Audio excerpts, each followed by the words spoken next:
34 मुगल शासन व्यवस्था। मंत्री परिषद को वजारत कहा जाता था। बाबर के शासनकाल में वजीर पद काफी महत्वपूर्ण था। सम्राट के बाद शासन के कार्यों को संचालित करने वाला सबसे महत्वपूर्ण अधिकारी वकील था, जिसके कर्तव्यों को अकबर ने दीवान मीर बख्शी, सद्र उस सद्र एवं मीर समन में विभाजित कर दिया। औरंगजेब के समय में असद खान ने सर्वाधिक 31 वर्षों तक दीवान के पद पर कार्य किया। मीर बख्शी द्वारा सरखत नाम के पत्र पर हस्ताक्षर के बाद ही सेना को हर महीने वेतन मिल पाता था।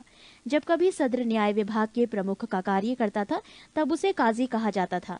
लगानहीन भूमि मददे माश का निरीक्षण सद्र करता था। सम्राट के घरेलू विभागों का प्रधान मीर समान कहलाता था। मुगल काल के प्रमुख अधिकारी एवं कार्य। पद सूबेदार। कार्य प्रांतों में शांति स्थापित करना तथा प्रांत कार्यकारिणी का प्रधान। दीवान। कार्य प्रांतीय राजस्व का प्रधान सीधे शाही दीवान के प्रति जवाबदेह। बख्शी। कार्य प्रांतीय सैन्य प्रधान। फौजदार जिले का प्रधान फौजी अधिकारी। आमिल या अमलगुजार जिले का प्रमुख राजस्व अधिकारी। कोतवाल नगर प्रधान। शिकदार परगने का प्रमुख अधिकारी। आमिल ग्राम के कृषकों से प्रत्यक्ष संबंध बनाना एवं लगान निर्धारित करना। प्रश्न 56 सूचना एवं गुप्तचर विभाग का प्रधान दरोगाए डाक चौकी कहलाता था। शरीयत के प्रतिकूल कार्य करने वालों को रोकना, आम जनता के दुष्चरित्रता से बचाने का कार्य मुहतासिब नामक अधिकारी करता था। प्रशासन की दृष्टि से मुगल साम्राज्य का बंटवारा सूबों में, सूबों का सरकार में, सरकार का परगना या महाल में, महाल का जिला या दस्तूर में और दस्तूर ग्राम में बटे थे। प्रशासन की सबसे छोटी इकाई ग्राम थी, जिसे मावदा या दीही कहते थे। मावदा के अंतर्गत छोटी छोटी बस्तियों को नागला कहा जाता था। शाहजहां के शासनकाल में सरकार एवं परगना के मध्य चकला ग्राम की एक नई इकाई की स्थापना की गई थी। भूमिकर के विभाजन के आधार पर मुगल साम्राज्य की समस्त भूमि 3 वर्गों में विभाजित थी। 1 खालसा भूमि, प्रत्यक्ष रूप से बादशाह के नियंत्रण में। 2 जागीर भूमि, तनख्वाह के बदले दी जाने वाली भूमि। 3 सयूरगल या मददे माश, अनुदान में दी गई लगानहीन भूमि, इसे मिल्क भी कहा जाता था। शेरशाह द्वारा भूराजस्व हेतु अपनाई जाने वाली पद्धति राई का उपयोग अकबर ने भी किया था। अकबर के द्वारा करोड़ी नामक अधिकारी की नियुक्ति 1573 ईस्वी में की गई थी। इसे अपने क्षेत्र से 1 करोड़ दाम वसूल करना होता था। 1580 ईस्वी में अकबर ने दहसाला नाम की नवीन कर प्रणाली प्रारंभ की। इस व्यवस्था को टोडरमल बंदोबस्त भी कहा जाता है। इस व्यवस्था के अंतर्गत भूमि को 4 भागों में विभाजित किया गया। 1 पोलज, इसमें नियमित रूप से खेती होती थी, वर्ष में 2 बार फसल। 2 परती, इस भूमि पर 1 या 2 वर्ष के अंतराल पर खेती की जाती थी। 3 चाचर, इस पर 3 से 4 वर्ष के अंतराल पर खेती की जाती थी। 4 बंजर, ये खेती योग्य भूमि नहीं थी, इस पर लगान नहीं वसूला जाता था। 1570 से 71 ईस्वी में टोडरमल ने खालसा भूमि पर भू राजस्व की नवीन प्रणाली जब्ती प्रारंभ की। इसमें कर निर्धारण की 2 श्रेणी थी, एक को तख्शीस एवं दूसरे को तहसील कहते थे।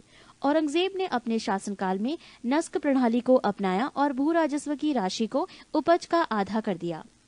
मुगल काल में कृषक 3 वर्गों में विभाजित थे। 1 खुदकाश्त, ये किसान उसी गांव की भूमि पर खेती करते थे जहां के वो निवासी थे। 2 पाही काश्त, ये दूसरे गांव जाकर कृषि कार्य करते थे। 3 मुजारियन, खुदकाश्त कृषकों से भूमि किराए पर लेकर कृषि कार्य करते थे। मुगल काल में रुपये की सर्वाधिक ढलाई औरंगजेब के समय में हुई। आना सिक्के का प्रचलन शाहजहां ने करवाया। जहांगीर ने अपने समय में सिक्कों पर अपनी आकृति बनवाई, साथ ही उस पर अपना एवं नूरजहां का काम अंकित करवाया। सबसे बड़ा सिक्का शनसब सोना का था। स्वर्ण का सबसे प्रचलित सिक्का इलाही था। मुगल कालीन अर्थव्यवस्था का आधार चांदी का रुपया था। दैनिक लेन देन के लिए तांबे के दाम का प्रयोग होता था। 1 रुपया में 40 दाम होते थे। मुगल सेना 4 भागों में विभक्त थी। 1 पैदल सेना, 2 घुड़सवार सेना, 3 तोपखाना और 4 हाथी सेना। मुगल कालीन सैन्य व्यवस्था पूर्णतः मनसबदारी प्रथा पर आधारित थी। इसे अकबर ने प्रारंभ किया था। प्रश्न 57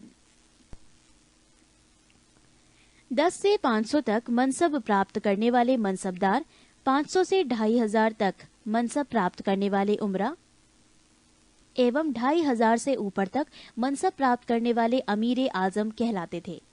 जात से व्यक्ति के वेतन एवं प्रतिष्ठा का ज्ञान होता था। सवार पद से घुड़सवार दस्तों की संख्या का ज्ञान होता था। जहांगीर ने सवार पद में 2 अस्पा एवं सिंह अस्पा की व्यवस्था की। सर्वप्रथम ये पद महाबत खां को दिया गया। मुगल कालीन लगान वसूल करने की व्यवस्थाएं। गल्ला बख्शी, इसमें फसल का कुछ भाग सरकार द्वारा ले लिया जाता था। नसक, इसमें खड़ी फसल के आधार पर लगान का अनुमान लगाकर फसल कटने पर उसे ले लिया जाता था। ये व्यवस्था बंगाल में थी। जब्ती, इसमें बोई गई फसल के आधार पर लगान का निश्चय किया जाता था, जो नकद लिया जाता था। 35. मराठों का उत्कर्ष। मराठा साम्राज्य का संस्थापक शिवाजी थे।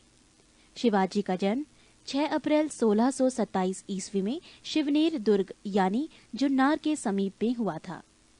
शिवाजी के पिता का नाम शाहजी भोसले एवं माता का नाम जीजाबाई था। शाहजी भोसले की दूसरी पत्नी का नाम तुकाबाई मोहिते था। शिवाजी के गुरु कोंडदेव थे। आध्यात्मिक क्षेत्र में शिवाजी के आचरण पर गुरु रामदास का काफी प्रभाव था। शिवाजी का विवाह साईबाई निम्बालकर से 1640 ईस्वी में हुआ। शाहजी ने शिवाजी को पूना की जागीर प्रदान कर स्वयं बीजापुर रियासत में नौकरी कर ली। अपने सैन्य अभियान के अंतर्गत 1644 ईस्वी में शिवाजी ने सर्वप्रथम बीजापुर के तोरण नामक पहाड़ी किले पर अधिकार किया। 1656 ईस्वी में शिवाजी ने रायगढ़ को अपनी राजधानी बनाया। बीजापुर के सुल्तान ने अपने योग्य सेनापति अफजल खां को सितंबर 1665 ईस्वी में शिवाजी को पराजित करने के लिए भेजा। शिवाजी ने अफजल खां की हत्या कर दी। शिवाजी ने सूरत को 1664 ईस्वी एवं 1679 ईस्वी में लूटा। पुरंदर की संधि 1665 ईस्वी में महाराजा जयसिंह एवं शिवाजी के मध्य संपन्न हुई। 1672 ईस्वी में शिवाजी ने पन्हाला दुर्ग को बीजापुर से छीना। 5 जून 1674 ईस्वी को शिवाजी ने रायगढ़ में वाराणसी काशी के प्रसिद्ध विद्वान श्री गंगा भट्ट द्वारा अपना राज्य अभिषेक करवाया। मूल रूप से गंगा भट्ट महाराष्ट्र का एक सम्मानित ब्राह्मण था, जो लंबे समय से वाराणसी में रह रहा था। शिवाजी को औरंगजेब ने मई 1666 ईस्वी में जयपुर भवन में कैद कर लिया, जहां से वो 16 अगस्त 1666 ईस्वी में भाग निकले। मात्र 53 वर्ष की आयु में 3 अप्रैल 1680 ईस्वी को शिवाजी की मृत्यु हो गई। महाराष्ट्र के प्रमुख संत। 1. ज्ञानदेव या ज्ञानेश्वर 1271 से 1296। महाराष्ट्र में भक्ति आंदोलन के जनक, मराठी भाषा और साहित्य के संस्थापक, भगवत गीता पर भवार्थ दीपिका नामक बृहत टीका लिखी, जिसे सामान्य रूप से ज्ञानेश्वरी के नाम से जाना जाता है। 2. नामदेव 1270 से 1350। इनके आराध्य देव पांढरपुर के विठोबा या विठल विष्णु के रूप थे। विठोबा या विठल की उपासना को बरकरी संप्रदाय के नाम से जाना जाता है, जिसकी स्थापना नामदेव ने की थी। 3. एकनाथ 1533 से 1599। इन्होंने रामायण पर भावार्थ रामायण नामक टीका लिखी। 4. तुकाराम 1598 से 1650। इन्होंने भक्तिपरक कविताएं लिखी, जिन्हें अम्भग कहा जाता है। ये अभंग भक्तिपरक काव्य के ज्योति पुंज हैं। 5. रामदास 1608 से 1681। महाराष्ट्र के अंतिम महान संत कवि। दशबोध उनकी रचनाओं और उपदेशों का संकलन है। पृष्ठ 58। शिवाजी के मंत्रिमंडल को अष्टप्रधान कहा जाता था। अष्टप्रधान में पेशवा का पद सर्वाधिक महत्वपूर्ण एवं सम्मान का होता था। अष्टप्रधान में निम्न पद थे। 1. पेशवा प्रधानमंत्री, राज्य का प्रशासन एवं अर्थव्यवस्था की देखरेख। 2. सरी ए नौबत सेनापति, सैन्य प्रधान। 3. अमात्य राजस्व मंत्री, आय व्यय का लेखा जोखा। 4. वाक्या नवीस, सूचना गुप्तचर एवं संधि विग्रह के विभागों का अध्यक्ष। 5. चिटनिस, राजकीय पत्रों को पढ़कर उसकी भाषा शैली को देखना। 6. सुमंत, विदेश मंत्री। 7. पंडित राव, धार्मिक कार्यों के लिए तिथि का निर्धारण। 8. न्यायाधीश, न्याय विभाग का प्रधान। शिवाजी ने दरबार में मराठी को भाषा के रूप में प्रयोग किया। शिवाजी की सेना 3 महत्वपूर्ण भागों में विभक्त थी। 1. पागा सेना, नियमित घुड़सवार सैनिक। 2. सिहलदार, अस्थायी घुड़सवार सैनिक। 3. पैदल सेना। शिवाजी की कर व्यवस्था मलिक अंबर की कर व्यवस्था पर आधारित थी। शिवाजी ने रस्सी द्वारा माप की व्यवस्था के स्थान पर काठी एवं मानक छड़ी के प्रयोग को आरंभ किया। शिवाजी के समय कुल उपज का 33% भाग राजस्व के रूप में वसूला जाता था, जो बढ़कर 40% हो गया था। चौथ एवं सरदेश मुखी नामक कर शिवाजी के द्वारा लगाया गया। चौथ किसी एक क्षेत्र को बर्बाद न करने के बदले दी जाने वाली रकम को कहा गया है। सरदेश मुखी इसके हक का दावा करके शिवाजी स्वयं को सर्वश्रेष्ठ देशमुख प्रस्तुत करना चाहते थे। शिवाजी ने किले की सुरक्षा के लिए नियुक्त अधिकारी, हवलदार, किले की आंतरिक व्यवस्था की देखरेख, सरैनोबत, किले की सेना का नेतृत्व, सवनिस, किले की अर्थव्यवस्था, पत्र व्यवहार एवं भंडार की देखरेख। शिवाजी के उत्तराधिकारी। शिवाजी का उत्तराधिकारी संभाजी था। संभाजी ने उज्जैन के हिंदी एवं संस्कृत के प्रकांड विद्वान कवि कलश को अपना सलाहकार नियुक्त किया। मार्च 1689 ईस्वी को मुगल सेनापति मरखरब खान ने संगमेश्वर में छिपे हुए संभाजी एवं कवि कलश को गिरफ्तार कर लिया और उसकी हत्या कर दी। संभाजी के बाद 1689 ईस्वी में राजाराम को नए छत्रपति के रूप में राज्य अभिषेक किया गया। राजाराम ने अपनी दूसरी राजधानी सतारा को बनाया। राजाराम मुगलों से संघर्ष करता हुआ 1700 ईस्वी में मारा गया। राजाराम की मृत्यु के बाद उसकी विधवा पत्नी ताराबाई अपने 4 वर्षीय पुत्र शिवाजी द्वितीय का राज्याभिषेक करवाकर मराठा साम्राज्य की वास्तविक संरक्षिका बन गई। 1707 ईस्वी में औरंगजेब की मृत्यु के बाद संभाजी के पुत्र साहू, जो औरंगजेब के कब्जे में थे, भोपाल के निकट के मुगल शिविर से वापस महाराष्ट्र आया। साहू एवं ताराबाई के बीच 1707 ईस्वी में खेड़ा का युद्ध हुआ, जिसमें साहू विजयी हुआ। साहू ने 22 जनवरी 1708 ईस्वी को सतारा में अपना राज्य अभिषेक करवाया। साहू के नेतृत्व में नवीन मराठा साम्राज्यवाद के प्रवर्तक पेशवा लोग थे, जो साहू के पैतृक प्रधानमंत्री थे। पेशवा पद पहले पेशवा के साथ ही वंशानुगत हो गया था। 1713 ईस्वी में साहू ने बालाजी विश्वनाथ को पेशवा बनाया। इनकी मृत्यु 1720 ईस्वी में हुई। इसके बाद पेशवा बाजीराव प्रथम हुए। पृष्ठ 59। पेशवा बाजीराव प्रथम ने मुगल साम्राज्य की कमजोर हो रही स्थिति का फायदा उठाने के लिए साहू को उत्साहित करते हुए कहा कि आओ, हम इस पुराने वृक्ष के खोखले तने पर प्रहार करें। शाखाएं तो स्वयं गिर जाएंगी। हमारे प्रयत्नों से मराठा पताका कृष्णा नदी से अटक तक फहराने लगेगी। उत्तर में साहू ने कहा, निश्चित रूप से ही आप इसे हिमालय के पार गाड़ देंगे। निसंदेह आप योग्य पिता के योग्य पुत्र हैं। पालखेड़ा का युद्ध 7 मार्च 1728 ईस्वी बाजीराव प्रथम एवं निजामुल मुल्क के बीच हुआ, जिसमें निजाम की हार हुई। निजाम के साथ मुंशी शिवगांव की संधि हुई। अंग्रेज मराठा संघर्ष के अंतर्गत होने वाली प्रमुख संधियां और वर्ष: सूरत की संधि वर्ष 1775, पुरंदर की संधि 1776, बड़गांव की संधि 1779, सालाबाई की संधि 1782, बसीन की संधि 1802, देवगांव की संधि 1803, सुरजी अर्जुन गांव की संधि 1803, राजापुर घाट की संधि 1804, नागपुर की संधि 1816, ग्वालियर की संधि 1817, पूना की संधि 1817, मंदसौर की संधि 1818। दिल्ली पर आक्रमण करने वाला प्रथम पेशवा बाजीराव प्रथम था, जिसने 29 मार्च 1737 ईस्वी को दिल्ली पर धावा बोला था। उस समय मुगल बादशाह मुहम्मद शाह दिल्ली छोड़ने के लिए तैयार हो गया था। बाजीराव प्रथम मस्तानी नामक महिला से संबंध होने के कारण चर्चित रहा था। 1740 ईस्वी में बाजीराव प्रथम की मृत्यु हो गई। बाजीराव प्रथम की मृत्यु के बाद बालाजी बाजीराव 1740 ईस्वी में पेशवा बना। 1750 ईस्वी में संगोला संधि के बाद पेशवा के हाथ में सारे अधिकार सुरक्षित हो गए। बालाजी बाजीराव को नाना साहब के नाम से भी जाना जाता था। झलकी की संधि हैदराबाद के निजाम एवं बालाजी बाजीराव के मध्य हुई। बालाजी बाजीराव के समय में ही पानीपत का तृतीय युद्ध 14 जनवरी 1761 को हुआ, जिसमें मराठों की हार हुई। इस हार को नहीं सह पाने के कारण बालाजी की मृत्यु 1761 ईस्वी में हो गई। माधवराव नारायण प्रथम 1761 ईस्वी में पेशवा बना। इसने मराठों की खोई हुई प्रतिष्ठा को पुनः प्राप्त करने का प्रयास किया। माधवराव ने ईस्ट इंडिया कंपनी की पेंशन पर रह रहे मुगल बादशाह शाह आलम द्वितीय को पुनः दिल्ली की गद्दी पर बैठाया। मुगल बादशाह अब मराठों का पेंशन भोगी बन गया। पेशवा नारायण राव 1772 से 73 की हत्या उसके चाचा रघुनाथ राव के द्वारा की गई। पेशवा माधवराव नारायण द्वितीय की अल्पायु के कारण मराठा राज्य की देखरेख 12बाई थे सभा नाम की 12 सदस्यों की एक परिषद करती थी। इस परिषद के 2 महत्वपूर्ण सदस्य थे, महादजी सिंधिया एवं नाना फडणवीस।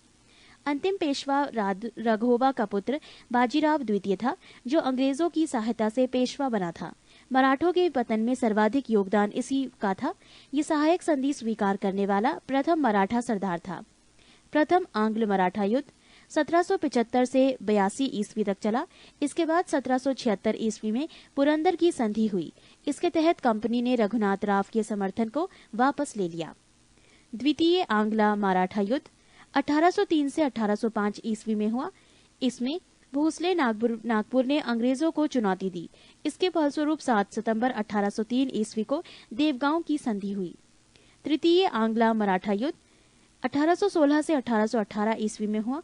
इस युद्ध के बाद मराठा शक्ति और पेशवा के वंशानुगत पद को समाप्त कर दिया गया। पेशवा बाजीराव द्वितीय ने कोरेगांव एवं अष्टी के युद्ध में हारने के बाद फरवरी 1818 ईस्वी में मेलकम के सम्मुख आत्मसमर्पण कर दिया। अंग्रेजों ने पेशवा के पद को समाप्त कर बाजीराव द्वितीय को कानपुर के निकट बिठूर में पेंशन पर जीने के लिए भेज दिया, जहां 1853 ईस्वी में इसकी मृत्यु हो गई। पृष्ठ 60। आधुनिक भारत 36 उत्तरकालीन मुगल सम्राट। उत्तराधिकार युद्ध में गुरु गोविंद सिंह ने बहादुर शाह का साथ दिया था। बहादुर शाह का पूर्व नाम मुअज्जम था। बहादुर शाह को शाहवे खबर के उपनाम से पुकारा जाता था।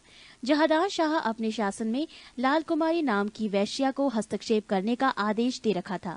मुगलकालीन इतिहास में सैयद बंधु हुसैन अली खां एवं अब्दुल्ला खां को शासक निर्माता के रूप में जाना जाता है। जहांदार शाह को लंपट मूर्ख भी कहा जाता था। फर्रुख सियर को मुगल वंश का घृणित कायर कहा गया है। सुंदर युवतियों के प्रति अत्यधिक रुझान के कारण मोहम्मद शाह को रंगीला बादशाह कहा जाता था। तुरानी सैनिक हैदर बेग ने 9 अक्टूबर 1720 को सैयद बंधु को हुसैन अली खां की हत्या कर दी। ईरान फारस के सम्राट नादिर शाह ने 1739 ईस्वी में दिल्ली पर आक्रमण किया। उस समय दिल्ली का शासक मोहम्मद शाह था। नादिर शाह को ईरान का नेपोलियन कहा जाता है। नादिर शाह लगभग 70 करोड़ रुपए की धनराशि और शाहजहां का बनवाया हुआ तख्ते ताउस, पीकॉक थ्रोन तथा कोहिनूर हीरा लेकर फारस वापस लौटा। तख्ते ताउस मयूर सिंहासन पर बैठने वाला अंतिम मुगल शासक मोहम्मद शाह था। शाह आलम द्वितीय अली गौहर के शासनकाल में 1803 ईस्वी में अंग्रेजों ने दिल्ली पर कब्जा कर लिया। पानीपत का तृतीय युद्ध 1761 ईस्वी में मराठा एवं अहमद शाह अब्दाली की सेना के बीच हुआ। इस युद्धों में मराठों की हार हुई थी। गुलाम कादिर खान ने 1806 ईस्वी को शाह आलम द्वितीय की हत्या करवा दी। बहादुर शाह द्वितीय जफर अंतिम मुगल सम्राट था। 1857 ईस्वी की क्रांति में भाग लेने के कारण अंग्रेजों द्वारा बहादुर शाह जफर को बंदी बना लिया गया एवं रंगून भेज दिया। अहमद शाह अब्दाली का वास्तविक नाम अहमद खां था। मुगलों से स्वतंत्र होने वाले राज्य एवं संस्थापक 1 अवध शहादत खां, 2 हैदराबाद चिनकिलिच खां या निजामुल मुल्क आसफ जहां, 3 रुहेलखंड वीर दाऊद एवं अली मोहम्मद खां, 4 बंगाल मुर्शिद कुली खां, 5 कर्नाटक सादुतुल्ला खां, 6 भरतपुर चूड़ामन एवं बदन सिंह। नोट: मुगल सम्राट मोहम्मद शाह ने सआदत खां को बुरहान उल मुल्क की उपाधि दी। सआदत खां का असली नाम मीर मोहम्मद अमीन था। उत्तरकालीन मुगल सम्राट: बहादुर शाह 1707 से 1712 ईस्वी, जहांदार शाह 1712 से 1713 ईस्वी, फर्रुख सियर 1713 से 1719 ईस्वी, मोहम्मद शाह 1719 से 1748 ईस्वी, अहमद शाह 1748 से 1754 ईस्वी, आलमगीर द्वितीय 1754 से 1759 ईस्वी, शाह आलम द्वितीय 1759 से 1806 ईस्वी, अकबर द्वितीय 1806 से 1837 ईस्वी, बहादुर शाह जफर 1837 से 1857 ईस्वी।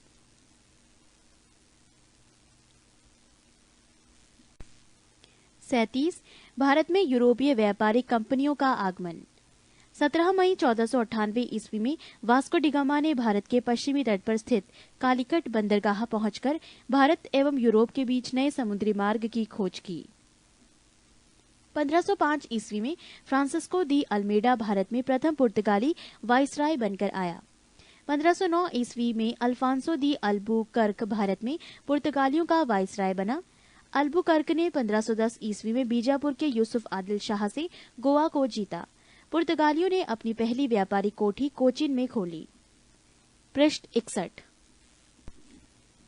1596 ईस्वी में भारत आने वाला प्रथम डच नागरिक था कार्नेलिस डहस्तमान। डचों का भारत में अंतिम रूप से पतन 1759 ईस्वी को अंग्रेजों एवं डचों के मध्य हुए वेदरा युद्ध से हुआ।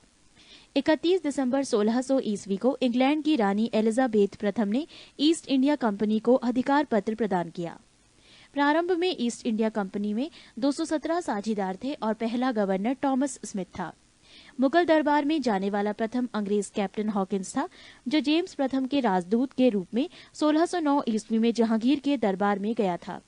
1615 ईस्वी में सम्राट जेम्स प्रथम ने सर टॉमस रो को अपना राजदूत बनाकर मुगल सम्राट जहांगीर के दरबार में भेजा। अंग्रेजों की प्रथम व्यापारिक कोठी फैक्ट्री सूरत में 1608 ईस्वी में खोली गई।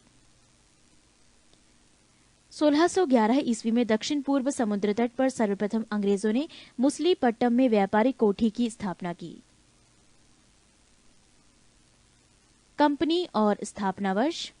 पुर्तगाली ईस्ट इंडिया कंपनी 1498 ईस्वी, अंग्रेजी ईस्ट इंडिया कंपनी 1600 ईस्वी, डच ईस्ट इंडिया कंपनी 1602 ईस्वी, डेनिश ईस्ट इंडिया कंपनी 1616 ईस्वी, फ्रांसीसी ईस्ट इंडिया कंपनी 1664 ईस्वी, स्वीडिश ईस्ट इंडिया कंपनी 1731 ईस्वी। 1668 ईस्वी में इंग्लैंड के सम्राट चार्ल्स द्वितीय का विवाह पुर्तगाल की राजकुमारी कैथरीन से होने के कारण चार्ल्स को दहेज के रूप में बंबई प्रांत हुआ था, जिसे उन्होंने 10 पाउंड के वार्षिक किराए पर ईस्ट इंडिया कंपनी को दे दिया। 1698 ईस्वी में अंग्रेजी ईस्ट इंडिया कंपनी ने 3 गांव सुतानुती, कालीघाट एवं गोविंदपुर की जमींदारी 1200 रुपये भुगतान कर प्राप्त की और यहां पर फोर्ट विलियम का निर्माण किया। कालांतर में यही कलकत्ता कोलकाता नगर कहलाया, जिसकी नींव जॉर्ज चारनॉक ने रखी। भारत में फ्रांसीसियों की प्रथम कोठी फैंको कैरों के द्वारा सूरत में 1668 ईस्वी में स्थापित की गई। 1674 ईस्वी में फ्रांसिस मार्टिन ने पौंडीचेरी की स्थापना की। प्रथम कर्नाटक युद्ध 1746 से 48 ईस्वी में ऑस्ट्रिया के उत्तराधिकार युद्ध से प्रभावित था। 1748 ईस्वी में एला शापल की संधि के द्वारा ऑस्ट्रिया का उत्तराधिकार युद्ध समाप्त हो गया और इसी संधि के तहत प्रथम कर्नाटक युद्ध समाप्त हुआ। दूसरा कर्नाटक युद्ध 1749 से 1754 ईस्वी में हुआ। इस युद्ध में फ्रांसीसी गवर्नर डुप्ले की हार हुई, उसे वापस बुला लिया गया और उसकी जगह पर गोडेहू को भारत में अगला फ्रांसीसी गवर्नर बनाया गया। पौंडीचेरी की संधि जनवरी 1755 ईस्वी के साथ युद्ध विराम हुआ। कर्नाटक का तीसरा युद्ध 1756 से 1763 ईस्वी के बीच हुआ, जो 1756 ईस्वी में शुरू हुए सप्तवर्षीय युद्ध का एक अंश था। पेरिस की संधि होने पर यह युद्ध समाप्त हुआ। 1760 ईस्वी में अंग्रेजी सेना ने सर आयरकूट के नेतृत्व में वांडीवाश की लड़ाई में फ्रांसीसियों को बुरी तरह हराया। 1761 ईस्वी में अंग्रेजों ने पौंडीचेरी को फ्रांसीसियों से छीन लिया। 1763 ईस्वी में हुई पेरिस संधि के द्वारा अंग्रेजों ने चंद्रनगर को छोड़कर शेष अन्य प्रदेशों को लौटा दिया, जो 1749 ईस्वी तक फ्रांसीसी कब्जे में थे। ये प्रदेश भारत की आजादी तक फ्रांसीसियों के कब्जे में रहे। पृष्ठ 62।